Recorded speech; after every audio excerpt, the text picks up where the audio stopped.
அது மட்டும் இல்ல, நியாய தீர்ப்பு வரப்போகுது, அதுக்கு ஜாக்கிரதையா இருங்கள் அப்படிங்கிறாங்க. கர்த்தர் நியாயம் தீர்க்க வரப்போகிறார், பத்திரம் ஜாக்கிரதை அப்படிங்கிறாங்க. ஆயத்தமா, நீ ஆயத்தமா அப்படின்னு கேட்டாக்கா, நோவாவே எச்சரிப்பின் செய்தி தான் போதிச்சாருங்க. அவர் போதிச்சாரு, இவர் போதிச்சாரு. அதனால நாங்களும் அந்த எச்சரிப்பையை போதிக்கிறோம், செய்தியை போதிக்கிறோம். பாருங்க, அதெல்லாம் உண்மைதாங்க. யோனா போதிச்சாரு, நினிவே 40 நாள்ல கழுவிக்கப்பட்டு போன்னு சொன்னாரு. நோவாவை போதிச்சாரு, இந்த நகரத்தை கர்த்தர் அழிக்க திட்டமிட்டு இருக்கிறார், மழை வரப்போகுது, எல்லாம் பேழை கொள்வாங்கன்னு எச்சரிப்பின் செய்தியை போதிச்சாங்க. அதெல்லாம் பழைய உடன்படிக்கல, புதிய உடன்படிக்கல சுவிசேஷம்னு ஒண்ணு வந்திருக்கு. சுவிசேஷம் ஒண்ணு வந்திருக்கு.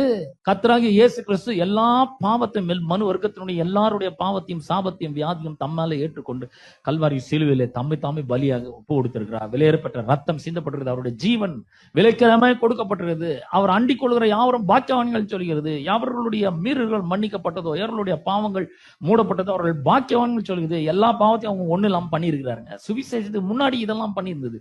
இப்ப நம்ம என்ன சொன்னோம்? மத்தேயு 11:28, வருத்தப்பட்டு பாரம் சுமக்கிறவர்களே நீங்கள் எல்லாரும் என்னிடத்துல வாருங்கள், நான் உங்களுக்கு இளைப்பாறுதல் தருவேன் அப்படின்ற. அப்ப இன்னைக்கு கர்த்தரை பத்தி நல்ல விதத்துல போதிக்கிறதுக்கு ஆள் ரொம்ப கம்மியா தான் இருக்காங்க.